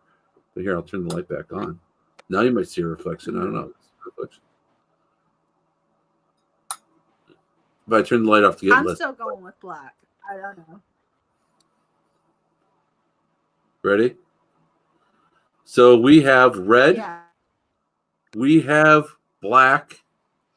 We have green. We have a green. We have a goose. We have a gold. And Kathy Centauri says, we have a hard time with them sometimes. And we can see your gold. Look at that. Lion! It's crazy. I totally suck at this card. Get dead people. I dead people. I just like this whole Andrew didn't card say and I'm 7 like, blue. I'm like, We're mixing them up more. How about this? How about the reflection in one of Sean's eyes? Zoom in on my eyes. What do you see?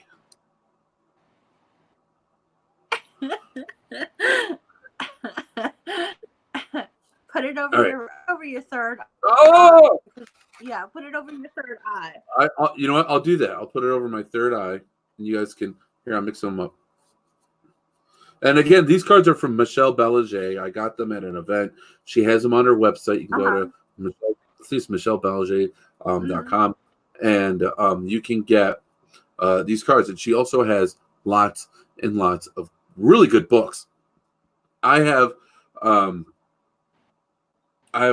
couple of her books too. Okay, so what number card should we go for, guys? Someone give me a number.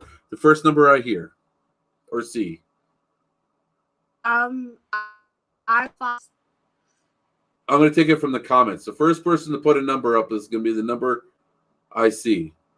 Goose is throwing colors out there. I want a number. A number, any number. Give me a number. Sorry, you guys pick a number. 5. Carly Hall says 5. Okay, so we're going 5 cards. Ready? 1, 2. Vicky says a 4. 3, 4, 5. Carly Hall was first. Ooh.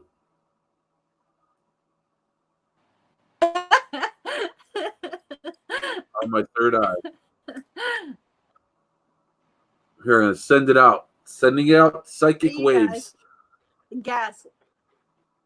Tap into Sean's third eye.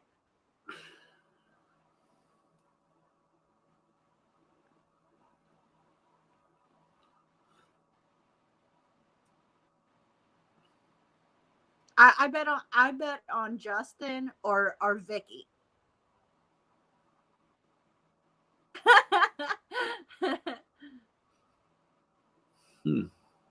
Aww. Andrew, You got lots? like I bet on Green because it's the least favorite. The Green is your dog. That's awesome. You know what? Green's one of my favorite colors. Mm-hmm. I like green. I like money. Dollar. I like trees. I don't like money. Money's the root of all evil. I like trees. I like nature. I like green. I like summertime. Oh, you know, That's not supposed to be it's not a hit. With the only one has never been said. Me saying I like green is not a hint. I'm responding to that. But I sent out psychic image of what it is. Can I get a red or black with 4 guesses? I'm right there with you, Kathy. I am totally bombed at this game. I gold stars at all.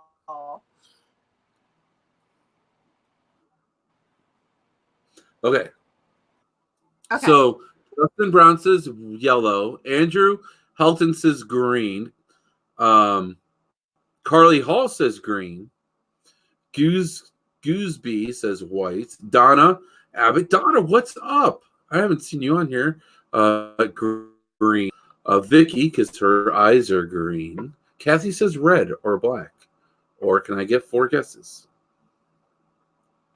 Make 4 guesses and pick your favorite. I'm gonna go with red. Are we ready? So it seems like we got Justin and I have totally bombed at this game. I totally bombed at this, bro. Seriously, man. I've not got one right this time. Who did really good at this game? My daughter. Who? My daughter. Who? My daughter. Yeah, she would. She's extremely gifted. She did. She did awesome at it. Okay, are we ready? Laura Helms says green. Yeah.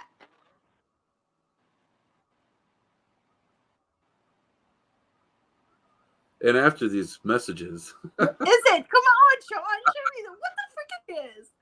Give me the card, man. What?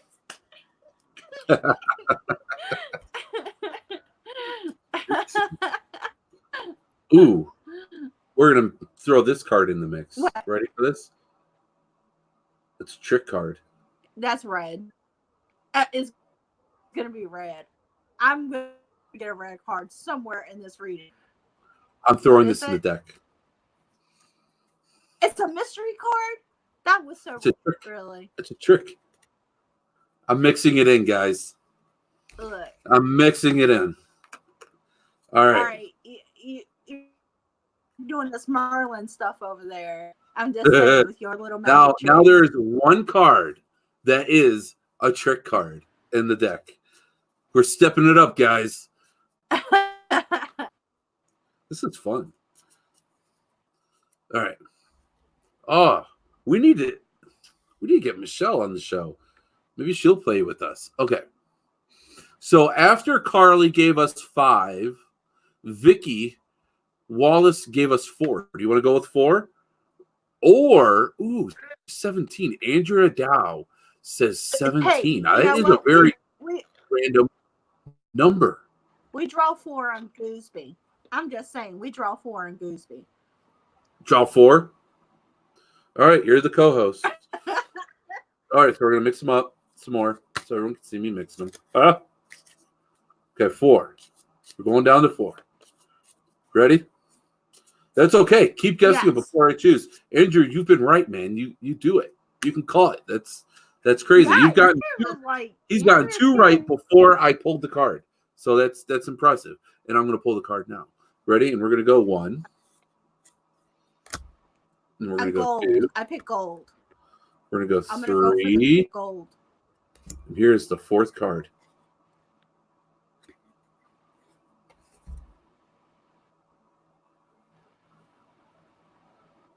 I have to like cover my face because I read the comments and I have a really bad poker face.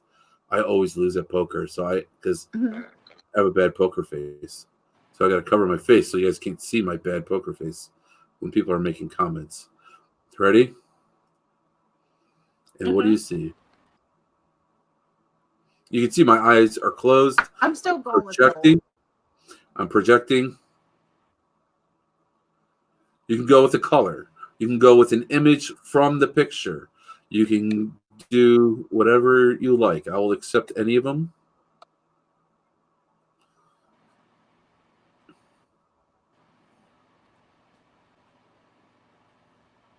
Is purple one of them? I don't think. Do we have purple? Jack says 2. Jack Canna. Yeah. Jack says 2. Oh, so that's the number Jack wants. Okay, I'll tell you what. We'll do 2 next time for Jack Canna. Laura Holmes, before you go, tell us what color this is.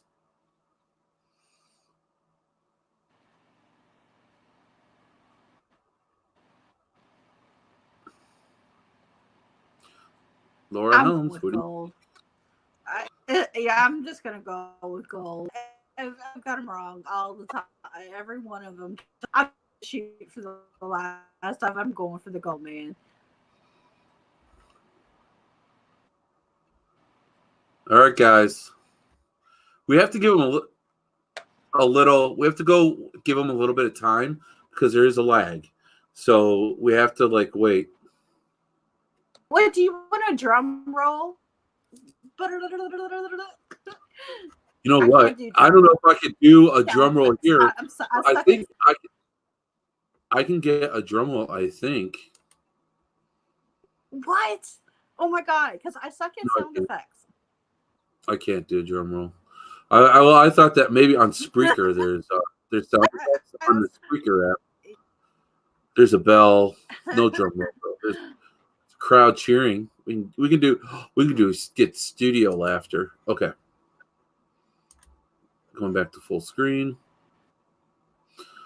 All right, Donna. Thank you for hanging out.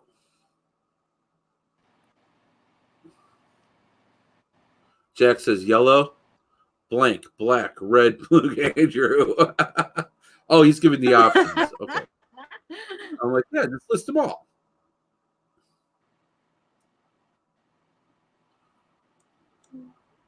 Okay.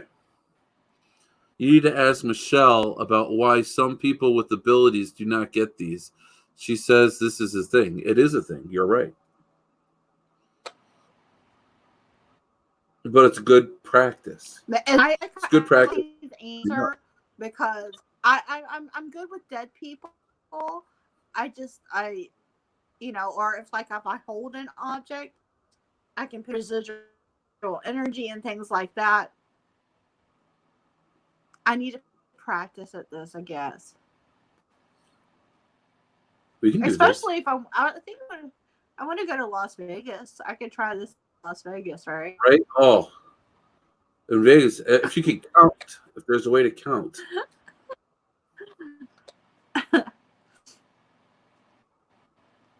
Okay. So this card. Do we have everybody's answers? Sorry, with the lag, it may seem like I'm waiting a really long time, but that's because there's a lag. So, here we go. Ooh, my phone is calling me. Okay, you ready? It's black. Black as nuts. Justin was right. Justin was Justin Justin was right, got it right and this so time. was Andrew, and so was Carly. He did. Wait. Did. Wait a minute. So I could have sworn I saw a couple. Justin said black. Mm-hmm. Could have sworn I saw another black too.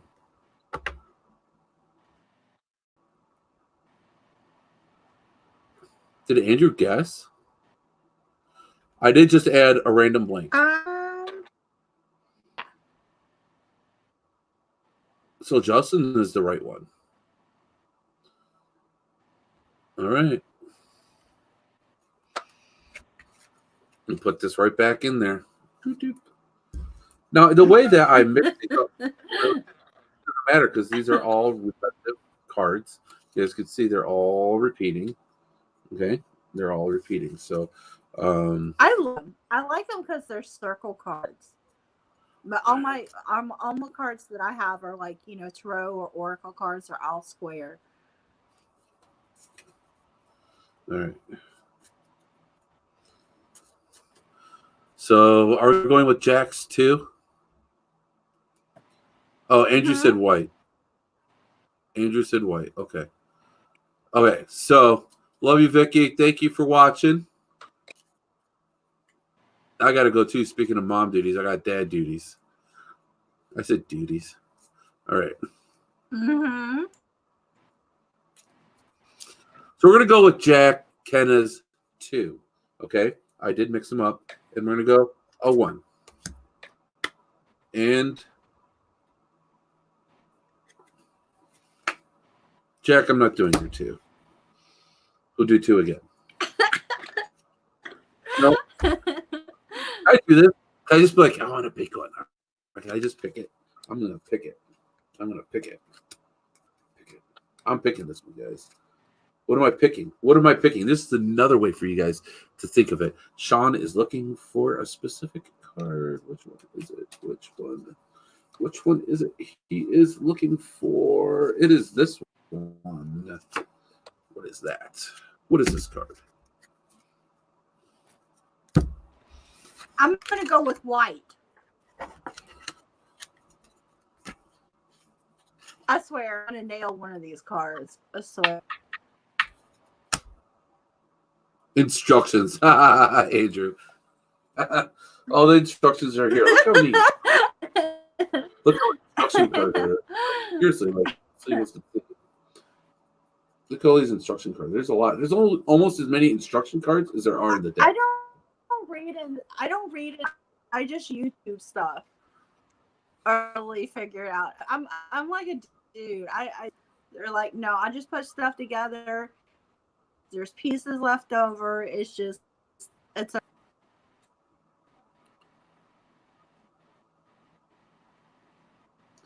Ooh, we got a blank guess. What? Would I I'm do going that? for the white. Would I pick the trick Yes, card? you would. You would absolutely. You would do that. You would do that. You would do that. I would, but did I? Mm-hmm.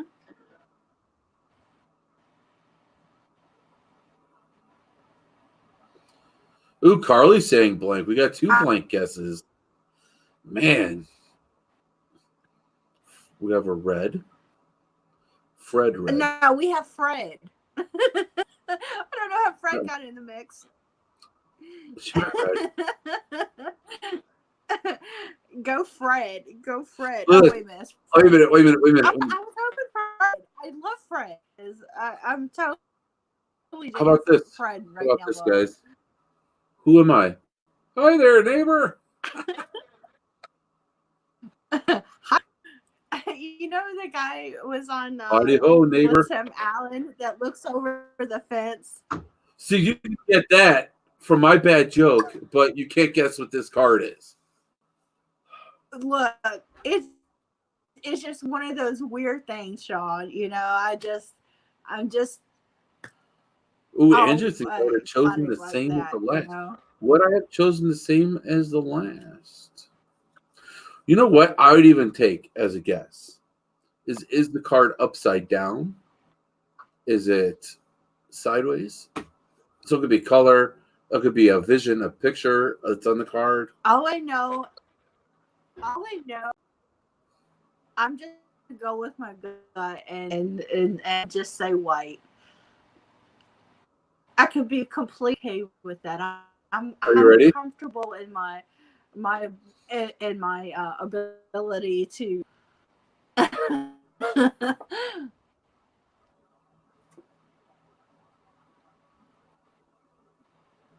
What?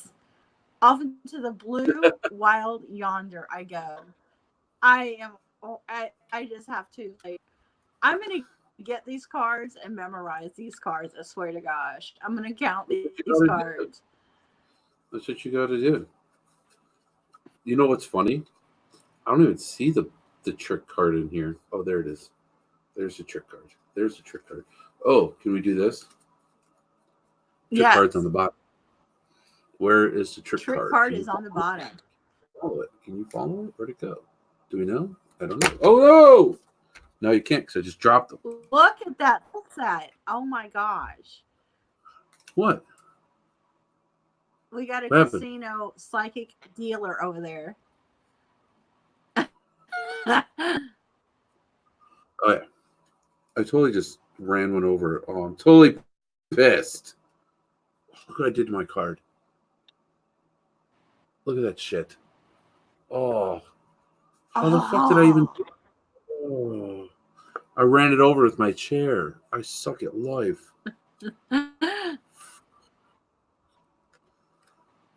I'll tell you how to try to fix that later. It's black. We're retiring that card. Can't play with that card. Okay. See? What is... I'm just going to grab a random card. Uh-huh. That's my sign to stop. Okay. Eighth is the only... Is it the only one? There is only one. There can only be one. What movie is that? We'll go 8. 1, 2. Oh, no. 3, 4, 5, 6, Cuatro. 7, Cinco. 8.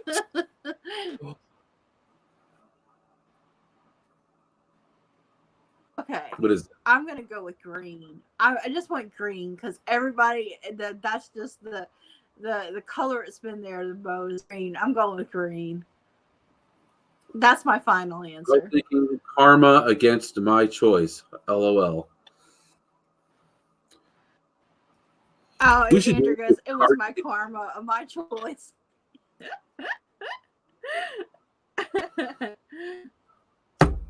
We should do this with Cards Against Humanity. Cards Against You. Wait, hold up. I have the they're like tarot cards. That are like Cards Against Humanity. They're like pretty rude and pretty bad. Check this out. I got a new deck. Huh? I got a new deck. I'm trying. I put them somewhere. I don't know where I put them. Hold on just a minute. Huh? I have no clue how to use them. And this deck is going to take some research and getting used to. But check it out. Oh, I found them. Okay, look, Sean. I'm showing my new deck. I found them. They're what they're called is the tough shit tarot, like the cards against humanity. But they're like, you know. You know what? Yeah, I've seen that. And you pick I've seen them. I've seen those. You've seen those? I have. It was at the OSR event. Psychic had them kind of as like a fun game to play. So, so I just got the Tarot Reincarnation deck, guys. This is a brand new deck. It's really cool though. I got it because of the animal. That's why I got it. I got it for the animals. I'm a fan. I really like the animals on it. And that's why I got it. But here's the thing, guys. I got to learn how to read these. It's gonna be crazy. And each animal has a different meaning. It's craziness. It's craziness. It's not what I'm used to. What I'm used to is here. This is what I'm used to. Those guys. look like the Loremon. Also, I use the Raven prophecy ones. I love them. The prophecies are beautiful. Yeah, those. And then I use, of course, Saint Merte. Saint Merte is like probably the one I use the most. and the illustration on really beautiful. Those Look are at this. the ones I Look use at the most. Oh, those are nice. I like that. Look at this one. That's the tower. These, ooh, I suck at putting this in front of the camera, but You gotta do it without a glare. those are In beautiful. here, let's see. It's another one that I like here. Mm-hmm.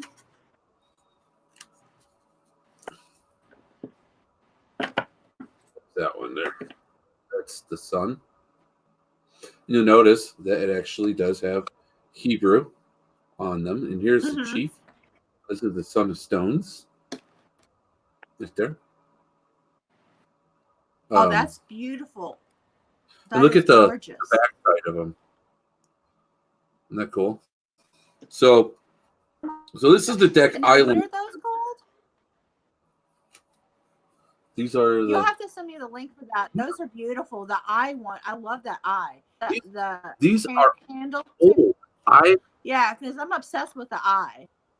I've had this deck since I was 18. So if you guys were able to do some math of what I said I wasn't, is what I am. So if you were to subtract that by me being 18, these are given to me as a gift on my 18th birthday. That's how old these are. Mm-hmm. They're over 20 years old. Wow.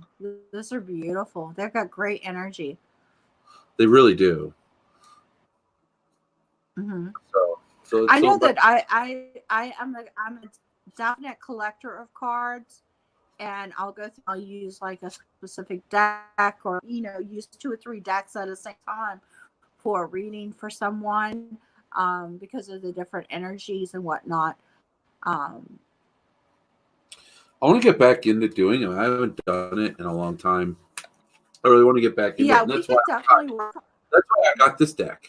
I got this deck because I want to get into it. But here's the thing: this deck is very advanced. I don't feel like I'm quite ready for this deck. But I feel like I was supposed to have this deck for a reason, because I was drawn to it. I believe. I mean, that's how I pick things, is through how I'm. Same with like my crystals and stuff. So I'm supposed to have that deck. I just don't think I'm ready for it yet. But this deck here has had done a lot of good things. It's been across the country with me. When I lived in Arizona, I had these with me, and so it's been through hell and back with me. And Andrew says, oddly, the deck that was gifted to me is the one that works best. Right on. Yeah, I you know what, I find that with stones too, that when they're given as a gift, like it adds something special to them. So I have one of my favorite stones. I will show you. I carry him with me all the time. He's my little ancestor stone, and let me see if I can go up or down. I suck at trying to see. He's got a little. That's cool. Show him. Yeah, there it's he like is. A skull. Yeah. Yes. Like a skull. Yes, he's like Love my it. little dude. He's my little dude. I like him. You know what I keep on my desk? Look at this. Keep this guy on my desk. Oh, he's gorgeous. I love him. I love amethyst. That's like my jam. And there's like when I work with like a lot of the lighter stuff, I always use my selenite, but also this is my other favorite is like that's really classic. I'm really mad at myself. Yeah. I'm really mad about that card. I need another black. Is that the next card? Is everyone guessing yet? I put it away. So I think it's done. So, but my card is ruined. Look. Can't play with this card. Look up, that's the bent one. It's black. Look! I'll show you how to fix it. Look I'll at this, tell you how to fix it later because I've had that problem happen before. There's a Are you guys interested in these cards? This is what you need to look for. Here we go. Can you read it? Mm-hmm. I can't read that. I feel like it's blurry. I That's know. like, It's blurry, huh? I'm old. I'm old, Sean. I can't read that. That's blurry. I don't have glasses on. Can you guys read that? So, what are some of your favorite magical? What are some of your favorite magical tools that you have that you use? I mean, honestly, I use a feather wand for saging and my crystals. I'd say that those are probably my two favorite. I mean, and then, I have a necklace I don't have on. My friend Vanessa Hogel made for me. It's an Apache tier. I don't know. But I think that my crystals. I definitely. Huh? I'm really upset with this card. Oh, it's gonna bug me too. Oh well. But guys, michellebellinger.com/36. Okay, so Michelle Bellinger, and Michelle is M-I. It's M is in Michael, India, C is in Charlie, H is in Hotel, E is in Echo, L is in Lima, L is in Lima, E is in Echo, B is in Bravo, E is in Echo, L is in Lima, A is in Alpha, N is in November, G is in Golf, E is in Echo, R as in Romeo.com/36. So if anyone is interested in these cards, since we were playing with them, I definitely want to give Michelle the props for this, because these cards are awesome. I've used it with my kids. I've used it with my other investigators. But it's awesome. It's great practice. Whether if you're good at guessing or picturing things in your head, projecting, as I was trying to project it out to you guys, it's hard. Like, how are you going to, I don't know. But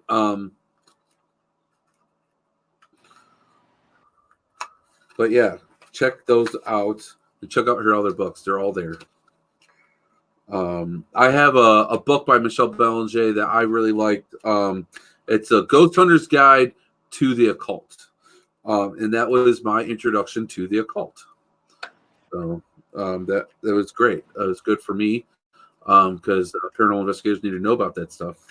And little did I know, I'm into the occult. I'm a spiritual Catholic. That's what I call myself. I am a conundrum. Is that right? The right word? I don't know. Spiritual Catholic. I'm sticking with it. So, with that, everybody, we're going to end the show. We tried ending it about an hour ago. Holy crap. And here we are, an hour later. And we are now going to let you guys go to bed. We're going to go to bed. Next week, we have Joe from Paranormal on. Don't miss next week's show. It's going to be an awesome show. We're going to talk about all sorts of creepy stuff. If you guys have anything you want to promote, a book, a store, a video, YouTube channel, Facebook page, I don't care. You have a paranormal team, look us up. You can email me at 330-PARADAD, that's PARADAD, at gmail.com, or find me on Facebook. You can message our YouTube channel. Oh my God. You can message our Facebook page, Into the Abyss. You can message the YouTube channel, but you will probably get Dave or Eric first, but they will very gladly, I'm sure, give us the message. But try and reach out to me. I'll get a lot faster. And plus they're busy editing. So guys, please, I want to help promote you guys. If you have any sort of event, any sort of anything, contact us. We want to promote you, and we want to have fun doing it. I don't care if you're a psychic. I don't care if you're a priest. I don't care. I want to talk to you, and we want to learn from you, and maybe we can teach you a thing or two. But Thank you, everybody, for hanging out with us. It was a blast. This game was a lot of fun. It was more fun to do on the show than I thought it would be. That's why we were on an extra hour. So, do you have anything you want to add, co-host? Only thing I want to say is if anybody wants to get a hold of me, they can definitely reach me through Facebook. I'm also on Discord as Chaos Bunny, so you can always shoot me a message on there. I'm more so on Discord than Facebook as well. But yeah, you can reach me if they want to, ask any questions or set up anything with me. I definitely love to discuss anything paranormal, supernatural with people. I love to just, explore just, different topic information and just get the people's viewpoints. So it's just basically how. Other than that, I'm looking forward to next week with you, Sean, and thank you for putting up with my chaos tonight. Tell your internet to work better next time. Kidding. I'm kidding.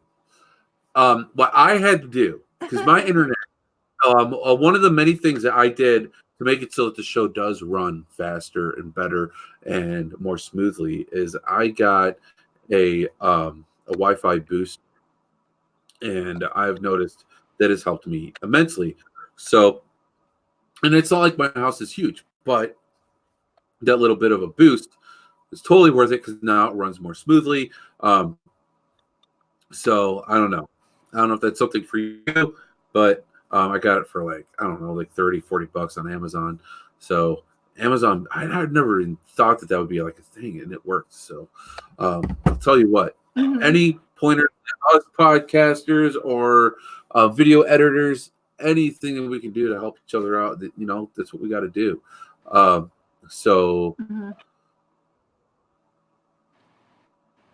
Definitely work on getting more techy stuff. That way I could be more smooth with you. Thank you, Justin. That is extremely nice. I really appreciate that, brother. He said, thanks for the extra hour. I really like Sean. His energy is very peaceful and grounding. The guest is great, too. Guess what, Justin? She's not a guest anymore. She is our co-host. So starting next week, she's not a guest. I guess we can call her a guest today. We'll call her a guest today. We're going to call you a guest today. At the end of the show, I'm calling you. Okay. You're still a guest. Next week, you're co-hosting You calling with me? our next ghost. With our next ghost. Or he's their ghost. Guest. Guest. Ghostly. I'm happy to be here in any capacity to help you, Sean. You're amazing. I totally love being here on the show with you guys. So, everybody is just fantastic, and it was very fun, and I just look forward to, everything. So it's going to be great. Definitely, it is. And so, yeah, we're getting all sorts of great things. Ghost host. I like it. See, now here's the thing. I do have ADHD, so like you guys could probably keep me on here forever. Like, oh, look, here's another one. Look at this. Oh, shit. Welcome to Are You Family, Zarina? What? Welcome to the Are You Family. You do realize you, Justin. you are now part of the Are You Family. So. I know, right? It's like you can never leave now. It might be cement boots or something. So Zarina's going to bring a really cool twist to the show. It's going to be more than just me and my ideas. So I'm really excited. So thank you, Zarina, for coming on this adventure into the abyss. I should create an outro. And then maybe it can echo my name, Sean. I'm kidding. With that, everybody, good night. If you have anything you want to help promote, please contact us either on our Facebook page, Into the Abyss Podcast on Facebook, or you can email me at 330paradad@gmail.com. That's 330paradad @gmail.com. It's kind of like Paranormal Dad, but Para Dad. Got it? With that, everybody, good night. Thank you, everyone, for hanging out with us. It really was a lot of fun. I'm glad you guys enjoyed it, too. So next week is going to be a lot of fun, too. So with that, I bid you adieu. And Zarina, you have a great night.